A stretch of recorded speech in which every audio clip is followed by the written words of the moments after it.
So what are common mistakes people do when they're trying to be healthy? First of all is thinking of all calories as equal, especially people that are used to those point diets. And so 100 calories of chocolate would be equivalent in points as 100 calories of broccoli. But the information your body receives is completely different. So one will give you satiety, will give you vitamins, will give you minerals, will give you antioxidants and phytonutrients, which is the broccoli, of course. And then the other one may give you pleasure, but it will give you inflammation and will spike your blood sugar. So it's not the same thing. That is not to say that you cannot have your chocolate. Yes, you can have all the treats you want. There is a time and a place for everything. There is a portion control issue with these treats. You have learned here that you are not supposed to be eating these things alone, right? These high sugar things, you shouldn't be eating it alone. But maybe as a dessert after a healthy meal, that would be okay. So just don't treat calories as calories. 100 calories of a junk food is not the same thing as 100 calories of a real food that came from the earth. Using diet, light, and products and these artificial sweeteners. So there are 3 problems with artificial sweeteners, at least. One, it messes with your microbiome. Good guys and bad guys are thrown out of balance, okay, in your gut. And there is a whole big story about how your gut is very, very, very, very important for your mental health, for your physical health, for your immune system, for inflammation, for everything. So you don't want to be messing with that. Second, sweeteners trigger your body to releasing insulin because it thinks something sweet is coming in, but then no sugar comes in, and that insulin is, floating around in your blood. And you don't want that because, as you could see in my insulin resistance video, high insulin causes damage to your blood vessels, to say the least. Third thing is that artificial sweeteners are artificial. And so some are linked to cancer, some are linked to cognitive problems, some are linked to some headache, and some can give people gut allergies and skin allergies. So it's just an artificial thing. You want to have something sweet, go ahead and bake it yourself with brown sugar, with coconut sugar, with molasses, with even honey. Just use something real, and portion control, or buy something that was made with real sugar. People that are trying to be healthy usually are eating too much protein, but they can also, if they're dieting too much and restricting too much, they can be getting too little. So too little, protein is the building blocks of everything. Your neurotransmitters, your hormones, your immune cells, all the cells, your muscles. So if you're eating too little, obviously you're not building enough, so you're deficient. If you're eating too much, then excess protein becomes sugar that becomes stored as fat. So you're actually gaining weight instead of losing weight. So it has to be that sweet spot. And for you to know, just a general idea, it's 1 gram of protein per kilogram of body weight. This will vary a lot according to your age, your physical activity level, your disease states. Probably you should have somebody calculate that for you. But just a ballpark, a palm of your hand every meal is enough. Usually people are eating way too much. Too little carbs. So people that are trying to be healthy try to cut down on carbs way too much. And for women, that can be a problem more than for men. Women can just feel so bad and have cortisol elevate because of such low carbohydrates, not have an adequate insulin response. There's a whole mechanism behind it, but have, again, somebody calculate your macros and really try to hit that good spot for you to promote your weight loss that you want, but to still give you enough fuel for you to have all the good things that come from carbs. And broccoli are carbs, and they're great. It's just the type of carbs, and just knowing, don't restrict too much, knowing what you're doing. Another thing people that are trying to be healthy do is fear fat, especially the older people from the fat-free era. Everything was fat-free. Well, there are various problems with that. We need fat for all the membranes in our cells. We need them to be nice and pliable, those membranes, so we can have exchange of material through those membranes, right? We need fat for our skin. We need fat for hormones. We need fat for we need fat for a lot of stuff. Our brain has a lot of fat in it. And so obviously it has to be the good quality fats, but don't be afraid of fat. You should be having fat breakfast, lunch, and dinner, and it should be good plant sources fats, right? Because the animal sources are more saturated. Not meaning that you can't have those. Yes, you can, but you can't have those too much. So you want to be having more of the plant sources than you are having of your animal sources, and you want to be having the omega-3, which come from animal, but they're great. So don't be afraid of fats. Have it every meal. 2 tablespoons of an olive oil, flaxseed oil in your meals. That would be beneficial. Too little salt. So some people are very scared of salt, and too little salt can be a problem. The majority of people, the ones that are not trying to be healthy, you're eating way too much salt, and this is not for you. Reduce your salt. But for the people that are not cooking with salt, don't put salt anywhere. There is such a thing as too little salt in your blood. We need salt for signaling, for pumps in our cells. We need salt to stay hydrated. If you don't have salt, your body doesn't hold on to the water. So we need salt. Cook with good salt, Celtic salt, Himalayan salt, sea salt, because they have other minerals other than just sodium chloride from the cheap salt that you buy. Cooking with olive oil. This is controversial, but olive oil has a lower smoke point, especially extra virgin. The one that's best for you is the extra virgin. It is sensitive to heat, so it oxidizes, and you don't want to be eating oxidized anything. So ideally, you want to be cooking with fats that are a little bit more resistant. The plant fat that is really resistant to heat is avocado oil, and then all the animal fats, so butter. I like ghee butter, some coconut oil, you can cook with that. But ideally, really, you're not cooking with any oil. You're just cooking in water, except for stuff that really, really, really sticks. Then you use a little bit of coconut oil or ghee to cut, or a good source of butter to cook. But ideally, you're preparing your food, sauteing in water. And then when you're done, you drizzle. That is the healthiest way, okay? And it's doable, it's tasty. You just have to get out of your comfort zone and try.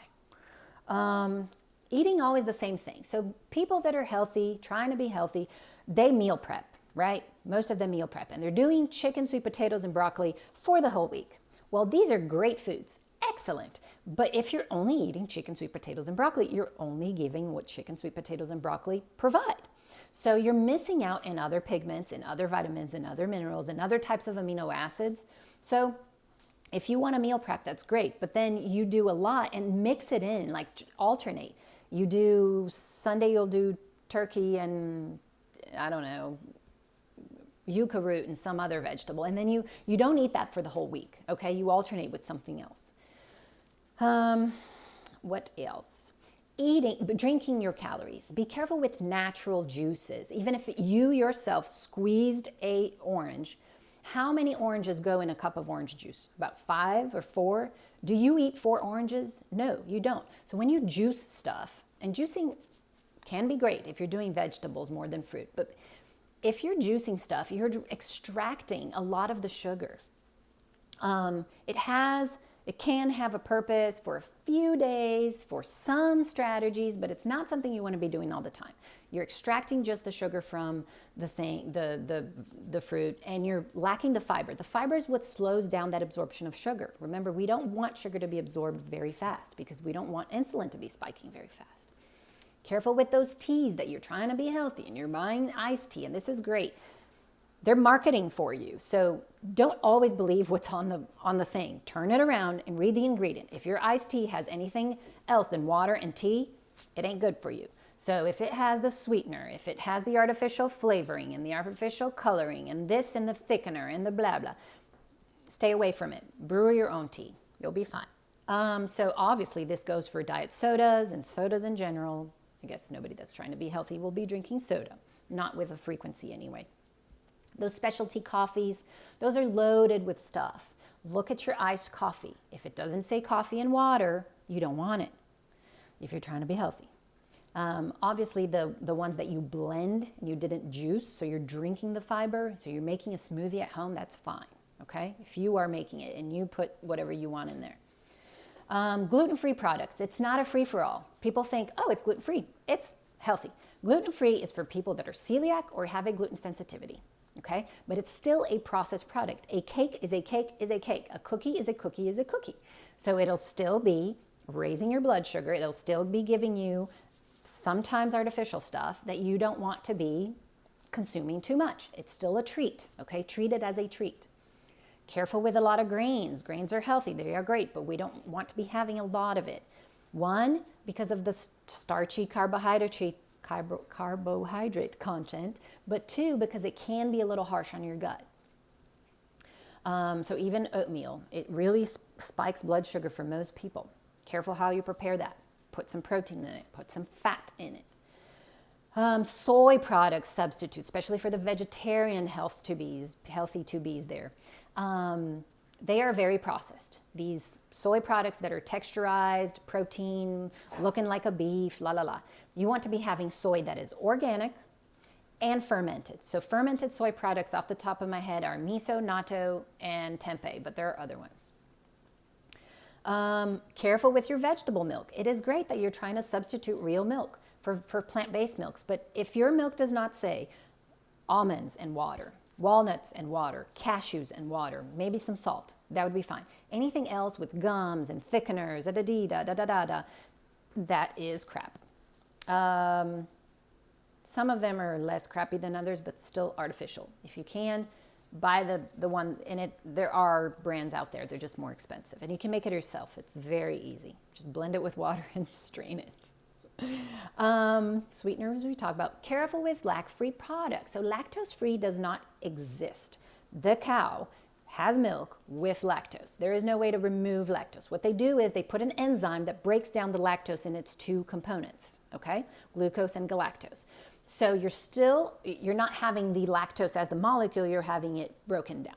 Well, that is great if you're lactose intolerant, but the problem with milk that makes it inflammatory is not exactly the lactose. It is the casein, the protein in the milk.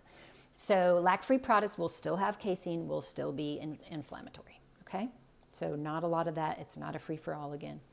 Careful with your fishes. Farmed fish like tilapia, the profile of fats in there is not great. One, it's confined, it's not getting a lot of exercise. Two, it's eating feed. It's eating corn and soy and processed stuff. And even if they're feeding it larvae, because I think that's what they eat, they have to put medication in those tanks because it's packed with fish. And there are certain things that are called sea lice. Just learned about this yesterday from TJ, my friend. There are sea lice, and they have to put medicine in those tanks. So you're eating all those. So farmed fish, ideally, no. We want wild caught fish. And another thing, canned tuna and tuna in general. Tuna is great, but it is full of mercury. If you are having tuna 2-3 times a week, probably you're having too much tuna, too much mercury.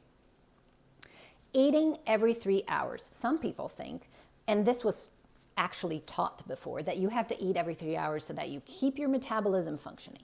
Well, we have found that that's not exactly the case. We want to be having 3 good meals a day. Some people can even thrive in 2 big meals a day and then fast the rest. It just depends on your thing. But grazing throughout the day, not good, because you're always keeping your insulin high, okay? Have a meal that satisfies you for about 4 hours, and don't eat all the time in between. Careful with the natural products, with the health products. They will market for you. They want to sell for you. They will put gluten-free, non-GMO, fat-free, Read the ingredients. Don't read the nutrition facts label only. Read that, but read the ingredients. You want to know what that was made of. And you know that the order that the ingredients are listed are the order that the product is contained in the thing. So if it says sugar, well, you know that the first thing that it has there is sugar, the more. Oh my gosh, I'm running out of time. Careful with your nut butters. It's the same thing with juice. So for you to make a teaspoon of nut butter, there was a boatload of nuts in there. So just careful with your portions. They're great for you, but just be mindful of that.